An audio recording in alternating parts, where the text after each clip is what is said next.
Enfim, após uma longa espera, estamos entrando no mês das Olimpíadas. E o assunto não podia ser outro, claro, esporte, que é a causa do coração de muita gente, inclusive a minha. Eu sou louco por esporte e tive que abrir aqui uma exceção nesse programa, tirar a Roberta, que não é muito fã de esporte, e convidar um colega mais do que especial, meu sócio, Rodrigo Piponzi. Boa, Arthur. Beleza, cara? Muito obrigado pelo convite. Uma honra estar aqui mais uma vez no podcast com você. E, falando de um tema tão especial como esse, né, Arthur? Que é o esporte. Eu sei que você também é muito fã, né? Conta pra mim aí o que você anda fazendo de esporte. Bom, eu consigo seguir fazendo o meu esporte com cuidado, indo bem cedo, porque eu faço esporte individual, eu corro, nado. Mas você, que é do esporte coletivo, teve que mudar um pouco a sua vida esportiva, né? Pois é, cara, essa pandemia aí me atrapalhou, viu? Me dei mal, sou do futebol, tive que parar, né? Então já faz mais de um ano, cara, que eu não jogo uma partida oficial de futebol.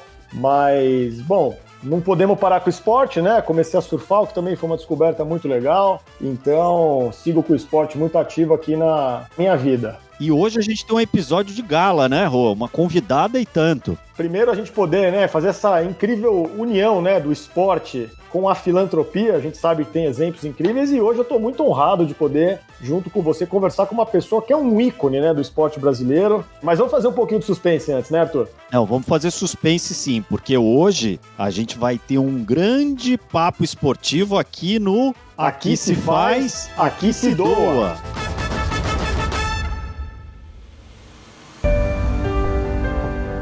Está começando mais um episódio do Aqui se faz, aqui se doa, seu podcast semanal sobre cultura de doação, produzido pelo Instituto MOL e pelo Movimento Bem Maior. E atenção para uma novidade incrível. Agora, a partir desse episódio, contamos com o apoio de divulgação do Infomoney. Uau, você e a Roberta tão chiques demais, hein, Arthur? Opa, e como estamos? Muito bacana essa parceria com o Infomoney, que é o maior site especializado em mercados, investimento e negócios do Brasil, né? E agora eles abriram um espaço para a gente falar de cultura de doação. Bacana, né? Demais. Pode até parecer que uma coisa não conversa com a outra, né? Mas muitas das discussões aqui no nosso podcast, inclusive que eu já acompanhei como ouvinte também, mostram, né, como o mercado financeiro está cada vez mais ligado, né? Nessas discussões sobre impacto social, sobre as letrinhas da moda, né? O ESG e sobre responsabilidade corporativa, né, Arthur? Exatamente, Rô. Doação, né? A gente fala também de doação sem dinheiro aqui, mas é fundamentalmente com dinheiro. Então a gente ir onde o dinheiro está é fundamental para a gente evoluir nesse tema, né? E por isso essa parceria tem um potencial muito grande para somar para os dois lados, né? E a gente trazer um público que não conhece tanto desse universo da doação, do terceiro setor. E para recebê-los assim, com toda a elegância, a gente caprichou na entrevista de hoje. Que rufem os tambores. Nossa entrevistada de hoje é a Ana Moser. Muito bom, olha lá, acabou o suspense, realmente, que estreia do Infomoney, hein? A Ana Moser é um ícone do esporte brasileiro, é uma pessoa muito bacana, muito engajada, que vem trilhando há muitos anos uma linda carreira no terceiro setor. Para os mais jovens, né, Arthur, que não conhecem, a Ana Moser, ela é medalhista olímpica pelo vôlei brasileiro, ela é medalhista mundial, pan-americana, pelo Mundial de Clubes, pelo Grand Prix, enfim, vou até perder o fôlego aqui, né, de tanto prêmio que essa grande esportista tem, enfim, ela tem uma carreira muito sólida como atleta. E além de ser a líder aí de uma geração, né, que revolucionou o vôlei brasileiro, né, colocou o vôlei feminino aí no cenário mundial, alguns a consideram a maior ponteira da história do vôlei brasileiro, ela também é uma grande empreendedora social. Há 20 anos ela comanda o Instituto Esporte e Educação, que atua com a formação de professores e atendimento a crianças e adolescentes com atividades esportivas. E além de tudo isso, Arthur, ela já foi premiada pela Choca, pela Rede de Empreendedores Sociais da Folha de São Paulo, pelo Trip Transformadores, ela é sócia fundadora do Todos pela Educação, da Atletas pelo Brasil e da REMS, que é a Rede de Esporte pela Mudança Social. Incrível, né? Então vamos começar essa conversa. Vocês não estão vendo porque aqui só temos áudio, mas a gente estendeu um tapete vermelho para nossa convidada de hoje. Eu sou super fã, sou de uma geração que torceu muito pela Ana Moser, então tô até um pouco nervoso aqui de falar. E além de uma grande esportista, uma grande figura que fez uma transição aí de carreira que a gente vai falar um pouco aqui, que é nobilíssima, né? Então, Ana, obrigado primeiramente por ter aceitado o convite. É um prazer enorme receber você aqui. Prazer é meu, bom conversar com vocês, conheço bastante o trabalho de vocês. Nossa, a gente tá tudo no mesmo barco. Muito legal estar aqui com vocês, batendo essa bola. Bacana. E para começar, a gente já falou um pouco aqui do seu currículo de esportista, empreendedora social, mas vou pedir, prometo que é só essa uma pergunta que você já deve estar cansado de responder, mas como que foi essa transição aí, né? Como que você passou de esportista para empreendedora social? Quando foi que o bichinho do empreendedorismo social te picou? Olha, foi uma coisa, não foi pensado, não foi planejado. Tô falando de 20 anos atrás. Eu parei de jogar final de 99. Então eu entrei aí o milênio já numa outra carreira, né? Eu tinha 31 anos na época. Eu já tinha, junto com outros amigos do esporte, trabalhando o que foi a semente, né, do Instituto Esporte e Educação, que era um projeto de vôlei para todos. Então, meu caminho sempre foi o esporte. E eu, no final de carreira, eu me incomodava a questão assim, eu sempre me via como uma privilegiada, como alguém que teve a oportunidade, teve onde fazer esporte, teve apoio da família, tive oportunidades durante a vida. Eu acabei me descobrindo meu potencial, trilhando uma carreira que me fortaleceu como pessoa. Então eu sempre tinha isso na cabeça, né? E sempre, no caso, muito ligado à educação, só que eu nunca pensava muito além daquilo que eu dominava, né? Então o esporte era muito forte e aí sempre foi a base para pensar, né, essa coisa do social e essa coisa do combater a desigualdade, na consciência de que o Brasil é um país extremamente desigual e que as pessoas não têm as mesmas oportunidades. E faz diferença, né, você ter o acesso ao ambiente esportivo e uma convivência num polo, né, num elo social em torno do esporte, né? Então, antes de eu parar de jogar, a gente já tinha um projeto que era para ensinar esporte para todos. Aí parei de jogar, botei esse projeto embaixo do braço e fui tentando tocar, ao mesmo tempo em que eu cuidava da minha vida para, enfim, ter renda, né, e eu começar outra carreira, porque tinha realmente, quando acaba, né, você não tem mais renda em cima daquilo. E esse projeto sempre junto, né, então, uma hora ele virou. Uma empresa estava de olho, aí viabilizou a gente criar um instituto, formalmente, isso foi em 2001. E aí a gente começou com 2 núcleos, aí eu comecei a entender o que seria, de uma maneira sistematizada, institucionalizada, trabalhar com essa ideia. Então aí a gente foi o esporte para a escola pública, para a periferia, a gente foi para a favela, e aí a gente começou a entender mais ainda do esporte, né? O que é além das 4 linhas, esse impacto, né, que a gente pode criar na vida das pessoas, das famílias, pelo veio do esporte, né? Então aí foi crescendo, e quando eu vi num certo momento da minha vida, era a coisa principal que eu fazia, né? Eu vim conhecendo mais da área, me formando, na verdade eu vim crescendo junto, né? Porque o marco legal, né, do terceiro setor é final da década de 90, né? Então eu vim crescendo junto, e a área de esporte mesmo, que é o esporte educacional, o esporte para todos, esporte para o desenvolvimento humano, né? Aí isso aí a gente foi dando corpo para isso, né? E acabou, não foi algo nem pensado, foi, para mim, até uma questão de lógica, né? Se não tá bom para todo mundo, não tá bom para ninguém. Dentro do que eu conheço, que é o esporte, fui buscando maneiras estratégicas, inteligentes de agir. E tem dado certo aí, são 20 anos aí de instituto. Até aproveitando o gancho, né, a gente vê muitos atletas hoje, né, trilhando um caminho parecido com o seu, né, de criar uma organização da sociedade civil, ou durante a carreira, ou principalmente no fim dela, e investir, né, no esporte como uma alavanca para a transformação, né, muito com esse caráter de inclusão, de trabalhar populações em situação de vulnerabilidade e tudo mais. Você acha que os atletas, né, e ex-atletas são naturalmente engajados, né, eles têm uma facilidade de falar em doação com esse público, de usar suas imagens a favor da filantropia? Na área do esporte, isso fica muito fácil, porque para todos nós é muito claro aonde que a coisa começou. Por que a gente chegou onde chegou? Todo mundo sabe que todo mundo teve acesso ao esporte na infância. Então, a gente vem com isso, né? Quer dizer, a nossa experiência de vida ela é muito importante. Mas, assim, ainda não é um caminho muito fácil. E quando eu comecei, na mesma época, tinha o Raí, com Gol de Letra, a família Grael, com o Rumo Náutico, lá em Niterói, o próprio Flávio Canto, que estava começando, a Paula, do basquete. Então, assim, tinham algumas iniciativas, né, de atletas, e a coisa foi crescendo assim, em visibilidade, e as pessoas foram entendendo, né, a oportunidade que tem mesmo de continuar ligado ao esporte, contribuindo, né, devolvendo para o esporte, ou continuando a usar o esporte para impactar as pessoas, né? Hoje já não é mais novidade, né? Hoje é uma realidade. Ana, você, no auge da sua carreira de atleta, foi uma grande celebridade, né, no Brasil, das atletas mais conhecidas, principalmente nos ciclos olímpicos. Você estava em tudo que é lugar. A gente ligava a televisão, você estava lá, os holofotes eram bem intensos. E daí você passou disso para o terceiro setor. A gente trabalha nos bastidores, mas ali tentando corrigir problemas que não foram corrigidos, digamos, nas áreas, né, ou pelas áreas que deveriam cuidar disso, né? A gente vive muito esse trabalho de formiguinha, de ir cavando espaços e tudo. Como que você notou, né, essa mudança desses dois papéis? Assim, foi difícil? Ou você já se preparou para essa transição de ter portas mais difíceis de serem abertas e tal? E como que é, depois de 20 anos, como que é isso para você, né?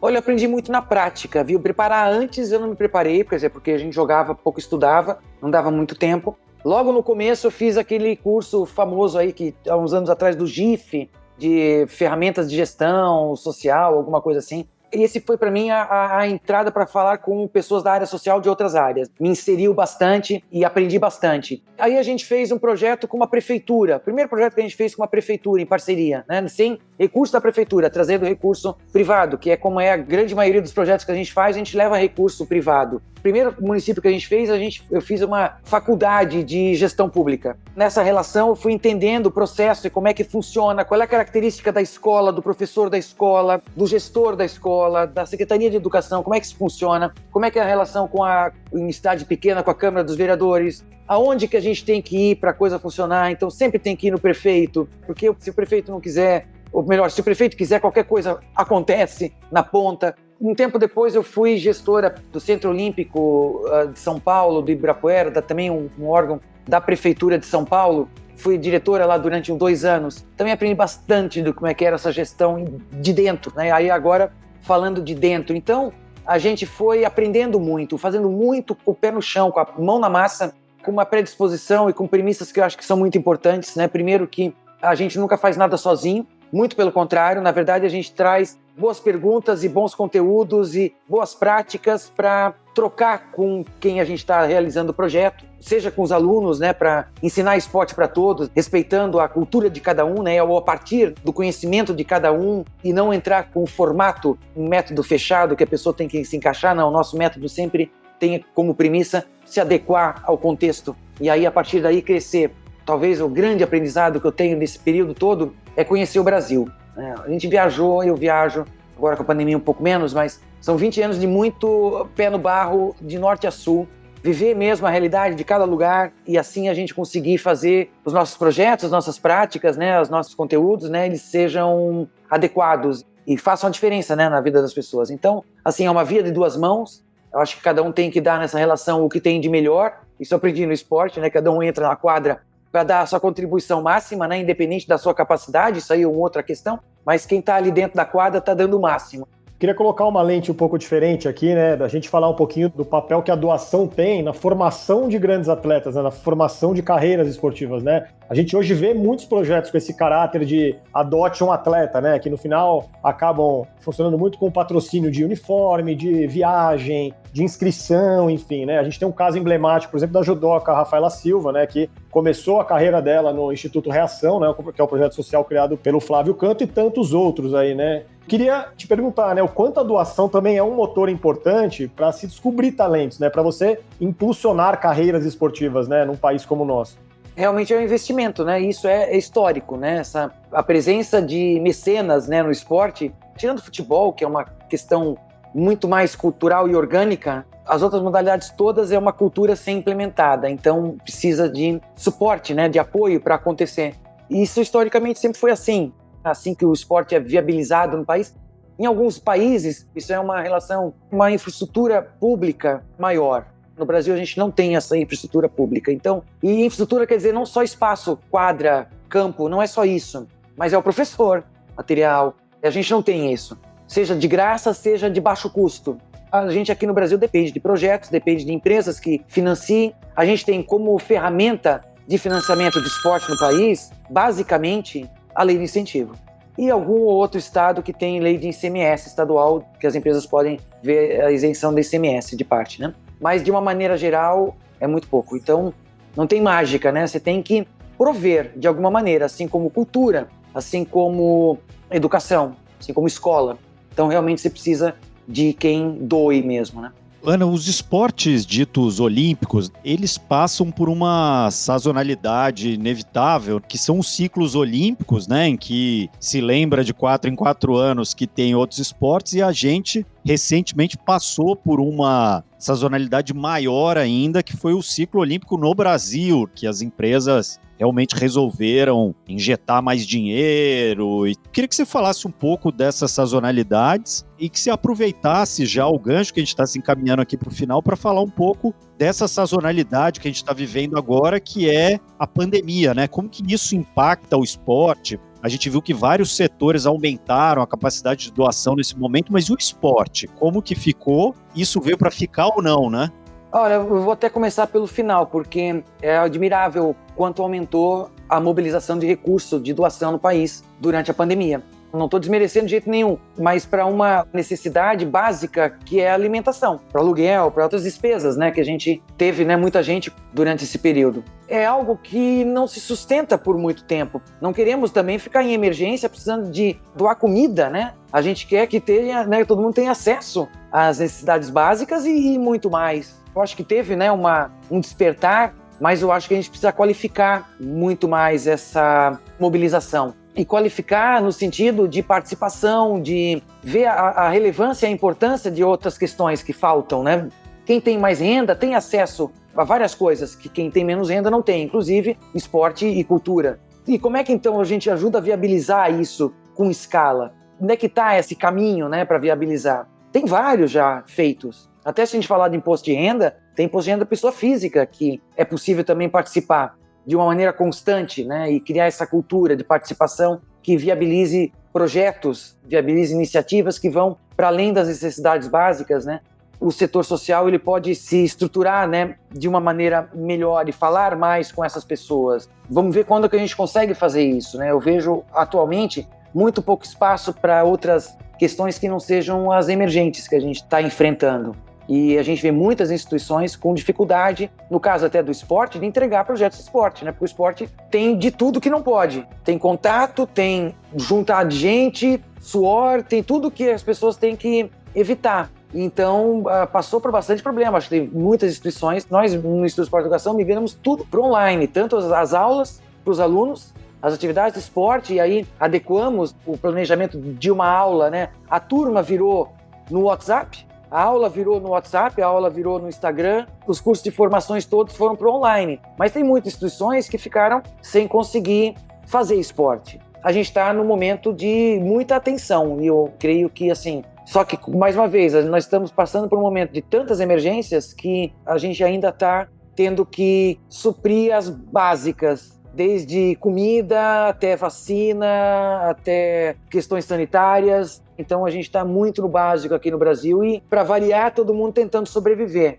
Empresas, organizações sociais, todas tentando se reinventar, né, a palavra do século, e se adequar e sobreviver, em todos os sentidos, tanto financeiramente quanto o seu próprio público. É uma luta geral aí pela sobrevivência.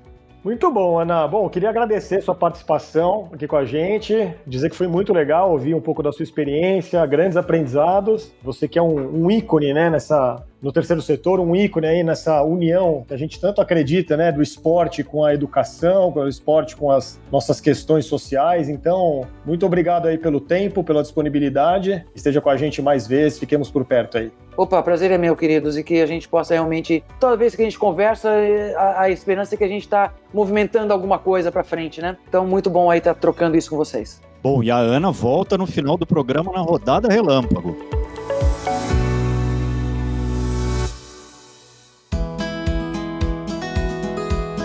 Adorei essa conversa, Arthur. Muito bacana ouvir de uma atleta, né, como a Ana Moser, as motivações para investir no esporte por meio da filantropia e a diferença que isso pode fazer na vida de várias pessoas, né? Acho que quando a gente escuta ela contando como foi essa transição, né, e a visão que ela tem da responsabilidade dela como esportista para realmente olhar a realidade e poder interferir, pô, eu achei isso muito inspirador. Muito bom mesmo. O esporte é entendido por muita gente como lazer, simplesmente. E isso é uma visão muito errada, né? O esporte é disciplina, o esporte é comprometimento, o esporte é aprender a ganhar e perder. Tem muitos valores que caminham junto com o esporte e por isso mesmo que muita gente atua no terceiro setor fazendo essa conexão entre o esporte, a educação e a formação de jovens, né? O esporte colabora muito para fazer uma transição positiva na vida das pessoas. E em muitos casos, a atividade física pode ser uma doação também, né? Uma bela pedida para quem diz: mas eu não tenho dinheiro. Ouvi dizer, inclusive, que você está assumindo o lugar da Rafa nas férias dela. É isso, Arthur? Conta qual que é a dica de hoje, então. Exatamente. Além de excluir a Roberta do programa, eu também tirei a Rafa e estou tentando aproveitar esse momento para brilhar o máximo possível, né? Mas, na verdade, quem brilhou mesmo foi o professor Wellington Reis, que nós ouvimos para esse episódio, que contribui para uma iniciativa bem bacana, que tem um apelo para que você empreste literalmente as suas pernas. Pois é, Arthur, antes da pandemia, o Wellington se envolveu com o projeto Empresto Minhas Pernas, que conta com voluntários que empurram cadeirantes em caminhadas e corridas de rua, permitindo que eles participem de algo que eles nunca imaginaram fazer. Já pensou um negócio desse? Ele, que é educador físico, colaborou para o preparo dos voluntários, que precisam estar em boas condições para participar das competições. E ele contou para a gente como é que foi essa experiência. Vamos ouvir? Eu conheci o projeto através de uma mãe da escola e me levou um dia para conhecer as pessoas e os cadeirantes. E aí nós fizemos um dia de exercícios, onde eu pude contribuir com o preparo dessas pessoas que levam os cadeirantes nas caminhadas, nas corridas. Eu resolvi fazer parte porque, além de ter a ver com qualidade de vida e saúde, é uma oportunidade dessas pessoas participarem de provas e de eventos que eles não imaginavam que poderiam participar algum dia por conta da sua deficiência, né? E todo mundo pode participar, basta entrar em contato, perguntar quais são os dias e ver lá a disponibilidade, né? E a relação entre esporte e solidariedade ou doação, ela é direta, porque quando você pode ajudar com o conhecimento ou com as suas próprias pernas alguém que quer participar de uma corrida ou de uma caminhada, você está sendo solidário com essa pessoa, você está se colocando no lugar dela, né? E o esporte tem isso, né, de incluir.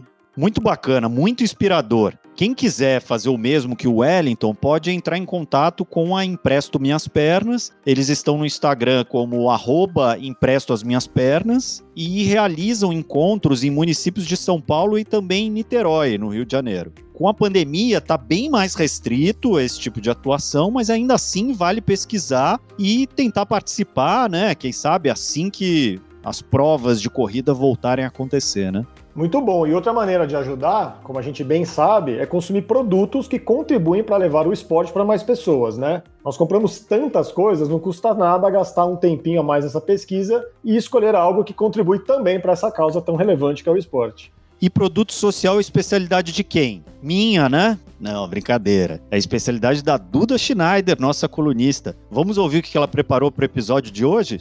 Gente, confesso que eu tô até emocionada com a dica do produto social de hoje. Vou começar pelo contexto. Nos Jogos Olímpicos de 1964, que foi em Tóquio também, a Ida dos Santos, do atletismo, foi a única mulher da delegação brasileira que disputou a competição. Ela não só disputou, como ela também foi a primeira brasileira a disputar a final de um jogo olímpico, conquistando para o Brasil o 4º lugar no salto em altura. Mas se você pensa que chegar até a final foi o maior desafio dela, é aí que você se engana. Ela disputou os jogos sem dinheiro, sem treinador e sem uniforme, além de ter que ouvir diversas ofensas absurdas do público simplesmente por ser uma mulher negra. E bom, para fazer essa reparação histórica, e como a campanha diz, cobrir a Ida com o ouro que ela merece, a Centauro, rede varejista de esporte, criou a campanha Um Uniforme que Nunca Existiu. Vou ter que me segurar aqui, gente, senão meu quadro vai ficar maior que a entrevista principal, então vou resumir. A Centauro convidou 2 mulheres incríveis, a designer Carol Barreto para desenvolver o uniforme e a Georgia Prates para dirigir o vídeo da campanha, e o resultado não podia ser menos emocionante. Na página da Centauro, você pode assistir esse resultado em vídeo e conhecer toda essa campanha, então corre lá, www.centauro.com. www.centauro.com.br/Aida dos Santos. E claro, o motivo dessa campanha ser a dica de hoje, né, gente, é que o uniforme virou um produto social. Então foram produzidas 20 peças exclusivas em edição limitada e que possuem 100% da renda revertida para o Programa de Responsabilidade Social da Centauro, o Centauro Transforma, que apoia 13 organizações sociais.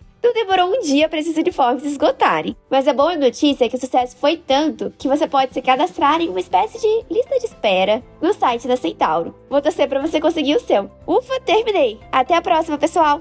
Obrigado, Duda. Eu também quero falar sobre uma espécie de produto social que eu participei e foi bem bacana, que é a corrida Wings for Life World Run. Essa prova já acontece há algum tempo, mas ela sempre aconteceu fisicamente, né? Ela tem uma característica muito legal que você larga com milhares de pessoas ao redor do mundo, acontece em várias cidades do mundo ao mesmo tempo, você vai correndo com um carrinho, o Catcher Car, que vai andando numa velocidade constante e conforme ele vai chegando nas pessoas, as pessoas vão sendo eliminadas. O que é muito legal é que é uma prova social, né? Tem o apoio da Red Bull, mas o motivo principal dessa prova é arrecadar recursos para pesquisa sobre a medula espinhal e a cura da lesão medular. E esse ano, que foi muito legal, por conta da pandemia, eles fizeram um aplicativo e as pessoas correram cada uma onde podiam e você ia ouvindo o Catcher Car no seu fone e conforme o carro virtual chegava, você era eliminado. Foi muito legal, eu montei um grupo aí de corrida e a gente conseguiu com o nosso grupinho ali doar 200 euros. Então foi bem legal. Pô, sensacional, muito legal. Você tá jogando em todas as posições, hein, Arthur?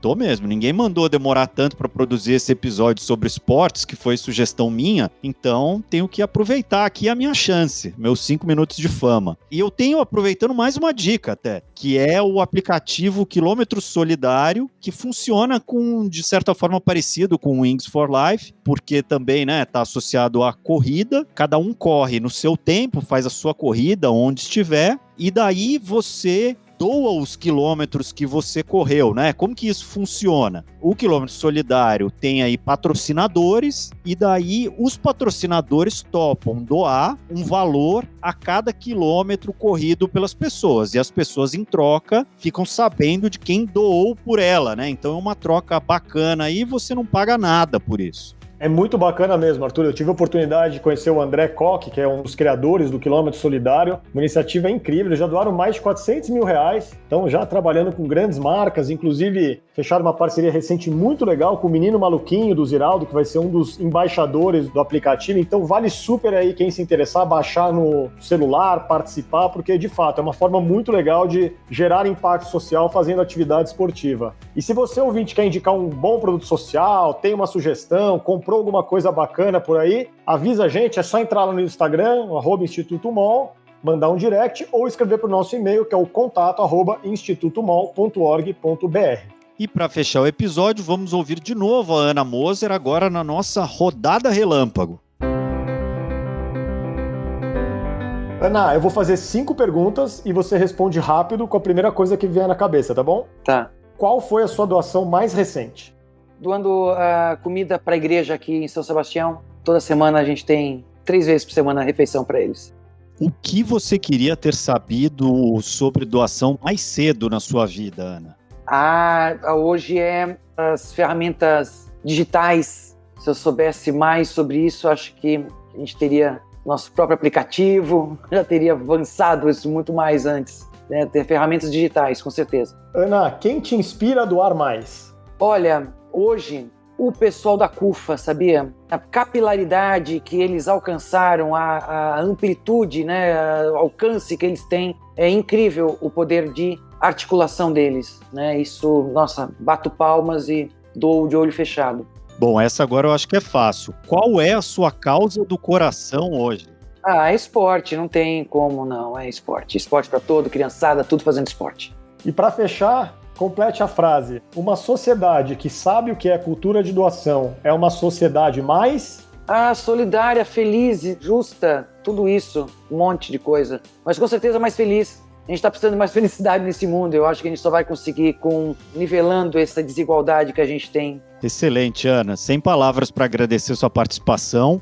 Volte quando quiser, as portas estão abertas aqui. Gente, obrigado a vocês. Depois de uma maratona de ótimas reflexões muito legais, a honra de receber a Ana Moser aqui, o episódio está chegando ao fim. Eu queria agradecer muito o Rodrigo por ter dividido o microfone aqui comigo. Foi um prazer, me convidem mais vezes, adorei conversar com a Ana, adorei falar sobre essa conexão entre esporte e filantropia, até porque também é uma das causas do meu coração, acredito demais na força que o esporte tem para promover transformação social, então foi uma honra, um prazer poder explorar esse assunto junto com você aqui. Obrigado você, Rô. E terça que vem tem mais. Esse podcast é uma co-realização do Instituto MOL e do Movimento Bem Maior. A produção é da Ana Azevedo, da Débora Rodrigues, da Vanessa Henriques, do Instituto MOL, e além das nossas colunistas, Duda Schneider e Rafa Carvalho, e a edição de som muito caprichada do Bicho de Goiaba Podcasts. Até mais, gente! Até mais, gente! Valeu!